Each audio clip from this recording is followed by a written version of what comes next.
اب آپ سبھی حضرات کا تہہ دل سے شکریہ کہ آپ نے ٹائم دیا۔ اب صرف ہمارے حکم حضرات جنہوں نے بچوں کو جانچا دیکھا، میں سب سے پہلے حضرت مفتی زبیر جو ہمارے استاذ بھی ہیں، ہمارے شفیق بھی ہیں اور جن کے زیر تعلیم ہم رہے ہیں، سب سے پہلے میں محمد مفتی زبیر صاحب کو دعوت دیتا ہوں کہ موصوف 2-3 منٹ میں اپنے تاثرات پیش کریں۔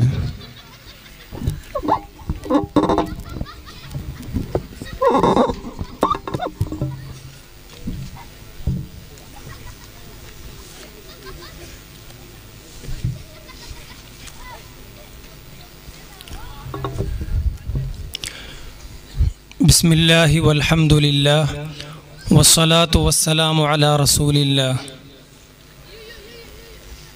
اما بعد۔ محترم بزرگوں، پیارے بھائیوں،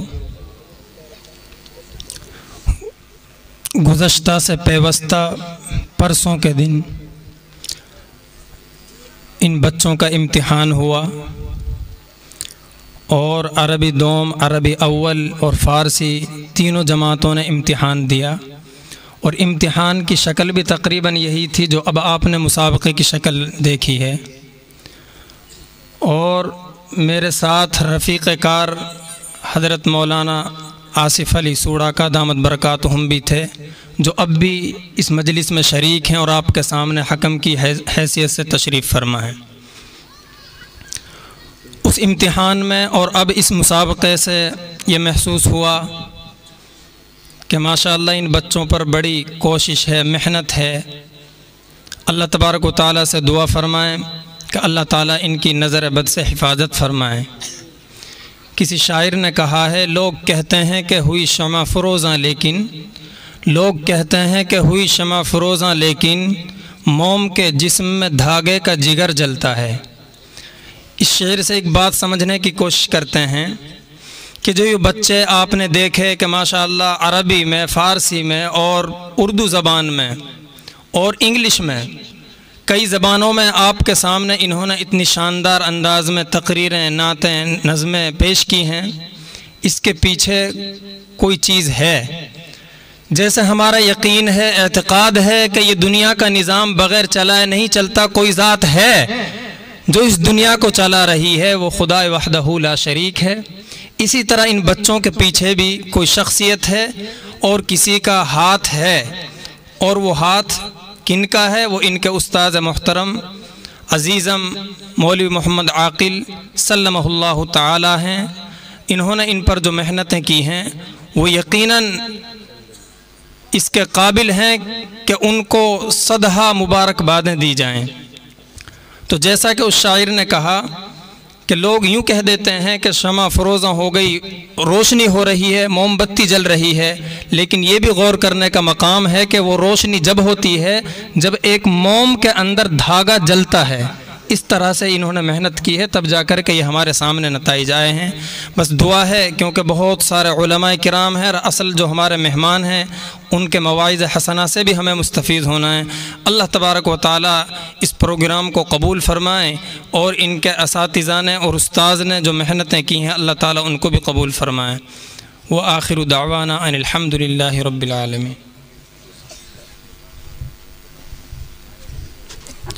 جزاک اللہ خیرا و احسن الجزا۔ اس کے بعد ہمارے استاذ محترم اور جن کا خاصا دست شفقت ہمارے اوپر ہر وقت ہمیشہ اور ابتدا سے لے کر اب تک رہا ہے، ہر موڑ پر رہنمائی کی ہے، مولانا محمد آصف، میں ان سے بھی مؤدبانہ گزارش کرتا ہوں کہ حضرت 2 منٹ دے کر اپنے تاثر دیں۔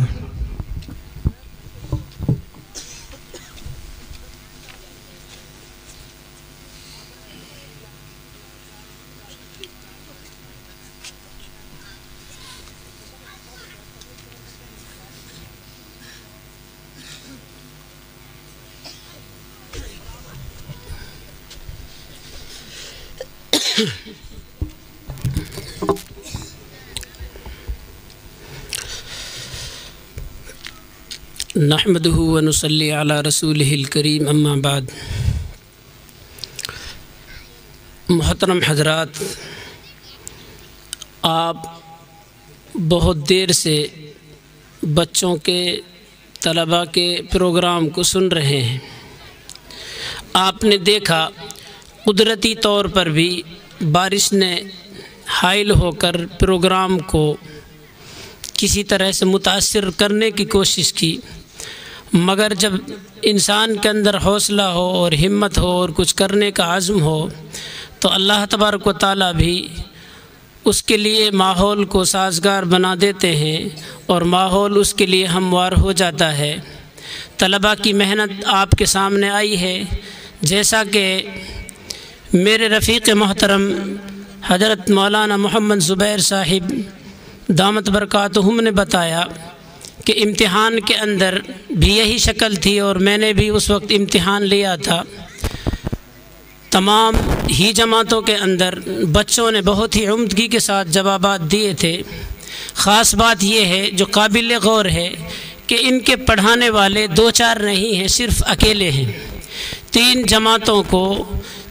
جماعتوں کی کثیر تعداد طلباء کی تقریباً 60 70 40 45 بچوں کو ایک استاد کا پڑھانا اور پوری طرح سے ان کا حق ادا کر دینا اور تعلیمی اعتبار سے کسی بھی طرح کی کمی اور کوتاہی نہ رہنے دینا، یہ واقعی اللہ تبارک و تعالیٰ کی طرف سے اس پر ایک طرح سے اللہ کی دین ہو رہی ہے، ورنہ ہر ایک کے اندر اتنا حوصلہ اور ہمت نہیں ہوتی کہ اتنے سارے طلباء کو ایک استاد پڑھائے۔ ہم نے مدارس کے اندر دیکھا ہے، مدارس سے جڑے ہوئے ہیں کہ اگر کسی مدرسے کے اندر 3 جماعتیں ہوں تو کم سے کم 3 ہی استاد ہونے چاہیے۔ ترتیب یہ لگائی جاتی ہے کہ 8 گھنٹے ہوں اور 3 استاد ہوں، 3 جماعتیں ہوں، تب بھی کسی استاد کا ایک بھی گھنٹہ خالی نہیں رہتا۔ استاد شکایت کرتے ہیں کہ 1 گھنٹہ تو خالی ملے، اس لیے 3 نہیں 4 استاد ہونے چاہیے تاکہ بیچ میں سانس لینے کے لیے، بیچ میں کچھ آرام اور راحت کے لیے بھی موقع ملے۔ لیکن یہ حضرت مولانا عاقل صاحب کی ہمت ہے، حوصلہ ہے کہ یہ 3 جماعتوں کے طلباء کو اکیلے پڑھاتے ہیں۔ بہرحال جب انسان ہمت کرتا ہے، حوصلے سے کام لیتا ہے تو اللہ تبارک تعالیٰ اس پر تدبیر بھی عیاں کر دیتا ہے، منکشف کر دیتا ہے اور بات اس پر کھل جاتی ہے۔ واقعی انہوں نے عجیب طریقے سے محنت کی ہے۔ میں بھی مدرسے کا طالب علم ہوں، بہت دنوں سے پڑھا رہا ہوں اور یہ بچہ بھی میرے پاس پڑھا ہے، لیکن میری بھی ہمت نہیں ہوتی کہ اتنے سارے بچوں کو میں اکیلا پڑھا سکوں۔ تو یہ واقعی ان کی محنت ہے، منہ پر تعریف نہیں کرنی چاہیے، بگڑ جاتا ہے انسان، اس لیے میں یہ تعریف نہیں کر رہا، حقیقت بیان کر رہا ہوں جو آپ نے پروگرام سے بھی جو ہے دیکھا ہے، سنا ہے اور سمجھا ہے۔ اللہ تبارک و تعالیٰ نظر بد سے حفاظت فرمائے، مزید ترقی عطا فرمائے، کبر اور غرور سے، گھمنڈ سے اور تکبر سے ہم سب کی حفاظت فرمائے اور اس ادارے کی بنیادوں کو اور مستحکم اور مضبوط فرمائے اور جلد سے جلد تعمیر کی سہولتیں اللہ تبارک تعالیٰ مہیا فرمائے۔ اور خاص طور سے میں درخواست کروں گا گاؤں والوں سے، ماشاءاللہ اس گاؤں سے بڑی وابستگی رہی ہے، بہت سارے طلباء ہیں جو ہمارے پاس پڑھے ہیں اور ان میں کچھ تو واقعی نمایاں ہیں، جیسے حضرت مولانا محمد مبارک صاحب ہے، انہوں نے ایک واقعی عمدہ قسم کا ادارہ قائم کیا ہے اور بڑی محنتیں کر رہے ہیں۔ ایسے ہی اسی طرح کے بہت سارے طلباء میرے پاس بھی پڑھے ہیں، مالب کے اندر پڑھے ہیں۔ واقعی دہانہ جو گام ہے زرخیز علاقہ ہے، علماء کی اور حفاظ کی یہاں پر کثیر تعداد ہے اور یہ لوگ علماء کی، حفاظ کی، پڑھے لکھوں کی بڑی قدر کرتے ہیں۔ پرانے زمانے سے یہ قدردانی ان کی چلی آ رہی ہے، اس لیے میں سب سے گزارش کروں گا، درخواست کروں گا کہ اس ادارے کی خصوصی طور پر جو ہے تعاون فرمائیں، اس کی مدد فرمائیں، نصرت فرمائیں، قول سے بھی، مال سے بھی اور ہر طرح سے جیسے بھی ممکن ہو سکے۔ اللہ تبارک و تعالی ہم سب کو عمل کی توفیق عطا فرمائے۔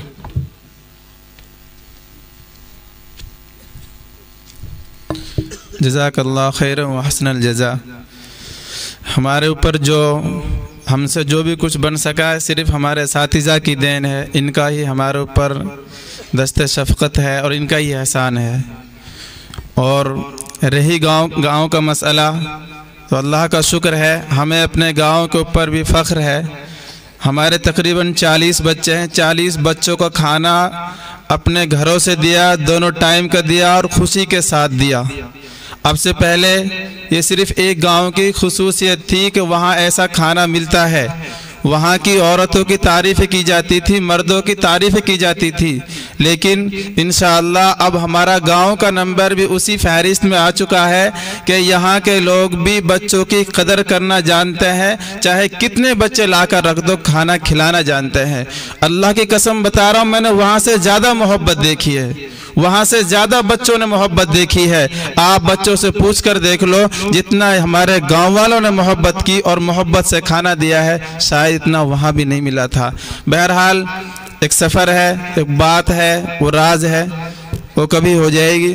اب اس کے بعد میں حضرت مفتی عمر صاحب جو معین الاسلام نوح بڑا مدرسہ کے جو استاذ ہیں اور ہمارے قابل اور بہت ہی اچھے جید عالم ہے، میں ان سے گزارش کرتا ہوں کہ 2 منٹ یا 3 منٹ اپنی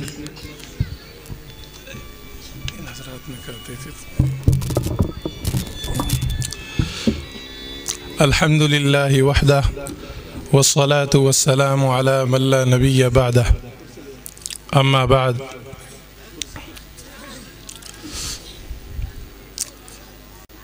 نطق اور گویائی یہ انسانی امتیازات اور خصوصیات میں سے ہے۔ دیگر حیوانوں کو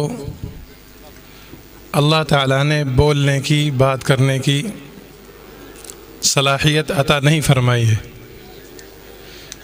اسی لیے مناطقہ نے انسان کو حیوان ناطق کہہ کر دیگر مخلوقات سے جدا کیا ہے کہ انسان کو اللہ تعالیٰ نے بولنے کی اور گویائی کی نعمت عطا فرمائی۔ یہی نطق اور گویائی، اس کے ذریعے انسان اپنے احساسات، اپنے خیالات اور اپنے معافی ضمیر کو لوگوں کے سامنے بیان کرتا ہے، اسی کو خطابت سے تعبیر کرتے ہیں کہ انسان جب اپنے معافی ضمیر کو لوگوں کے سامنے بیان کرے تو لوگ اسے خطابت سے تعبیر کرتے ہیں۔ اگر اس خطابت میں فصاحت اور بلاغت آ جائے اور اچھے انداز سے لوگوں کے سامنے بیان کرنا اس کو آ جائے تو لوگوں کو سمجھانا بہت آسان ہو جاتا ہے۔ اس لیے دعوت دین میں اور دین کی تبلیغ میں فصاحت کا اور اچھے انداز سے اپنی بات کو پیش کرنے کا بڑا اہم رول اور بڑا کردار ہوتا ہے۔ اس لیے حضرت موسیٰ علیہ نبینا علیہ السلام نے جب اللہ تعالیٰ نے مدین سے واپسی کے موقع پر کوہ طور پہ نبوت سے ان کو سرفراز کیا تو موسیٰ علیہ السلام نے اللہ تعالیٰ سے یہ دعا کی، وَأَخِي هَارُونُ هُوَ أَفْصَحُ مِنِّي لِسَانًا، کہ اللہ میرے ساتھ میرے بھائی ہارون علیہ السلام کو بھی مددگار بنا کر بھیج دیجئے۔ کیوں؟ اس لیے کہ وہ مجھ سے اچھے انداز میں لوگوں کے سامنے بات پیش کر سکتے ہیں، مجھ سے زیادہ فصیح ہیں۔ تو یہ فصاحت دین کی بات کو دوسروں تک پہنچانے میں بڑی معین اور مددگار ثابت ہوتی ہے۔ حضرت محمد صلی اللہ علیہ وسلم کو اللہ تعالیٰ نے اعلیٰ درجے کی فصاحت عطا فرمائی تھی، اس لیے کفار مکہ آپ کی فصاحت کو دیکھ کر آپ کے لیے طرح طرح کی باتیں کہتے تھے، یہاں تک کہ جب ان سے کچھ ہی نہ بن سکا تو آپ کو ساحر کہنے لگے کہ یہ تو ایسا کلام کرتے ہیں، ایسی بات لوگوں کے سامنے پیش کرتے ہیں کہ ان کی باتوں سے جادو ہو جاتا ہے، اور آپ کو جادوگر کہنے لگے۔ وہ آپ کو ساحر اور جادوگر آپ کے کلام کی فصاحت اور بلاغت کی وجہ سے کہتے تھے۔ ہمارے مدارس میں بچوں کو جو تقاریر اور جو خطابت کی مشق کرائی جاتی ہے، یہ در حقیقت اس لیے کرائی جاتی ہے تاکہ یہ دعوت دین کو اور دین کی تبلیغ کو اچھے انداز میں لوگوں کے سامنے پیش کریں۔ الحمدللہ میں نے آج پہلی مرتبہ دیکھا، میری اس سے پہلے اس مدرسے کے بچوں کو دیکھنے کی مجھے سعادت نصیب نہیں ہوئی تھی اور مجھے موقع نہیں ملا تھا۔ میں نے دیکھا بڑے اچھے انداز میں جرأت کے ساتھ یہ بچے اپنے معافی ضمیر کو، اپنے خیالات کو اور اپنی تقاریر کو ہم سب کے سامنے پیش کر رہے تھے. آپ سب نے ان کا مشاہدہ کیا. ہمیں بڑی دقت ہو رہی تھی کہ کس کو کتنے نمبر دیں. ہر ایک کے اندر جرأت، ہمت، تصحیح حروف بہت شاندار انداز میں ان کی تیاری کرا گئی، اور بڑا تعجب اس پر کہ پڑھانے والے اور تیاری کرانے والے ایک استاذ. تو اس لیے یہ دیکھ کر بڑی خوشی ہوئی. ہم دعا گو ہیں کہ اللہ تعالیٰ نظر بد سے حفاظت فرمائیں. خاص طور سے یہ گاؤں والوں کے لیے بڑی سعادت کی بات ہے.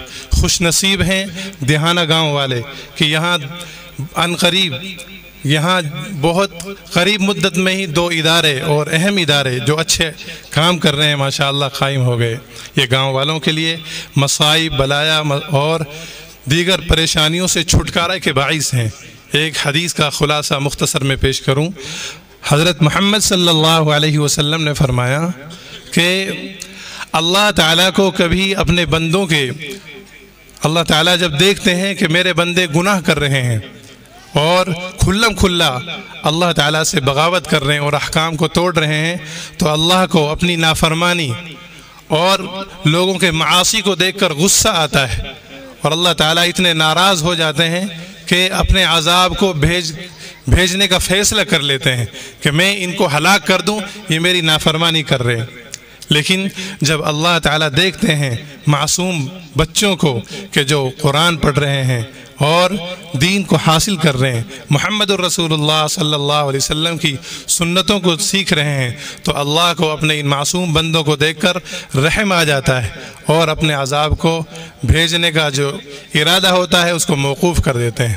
تو یہ کتنی بڑی خوش نصیبی کی بات ہے کہ ایک ادارہ گاؤں کے اس طرف، ایک اس طرف، پورے گاؤں کو گھیرے ہوئے، اور مصائب، بلایا اور جو پریشانیاں، جو عذابات آتے ہیں، یہ ان بچوں کو یہاں تعلیم حاصل کرنا یہ گاؤں والوں کے لیے بہت بڑی نعمت اور خوش نصیبی ہے.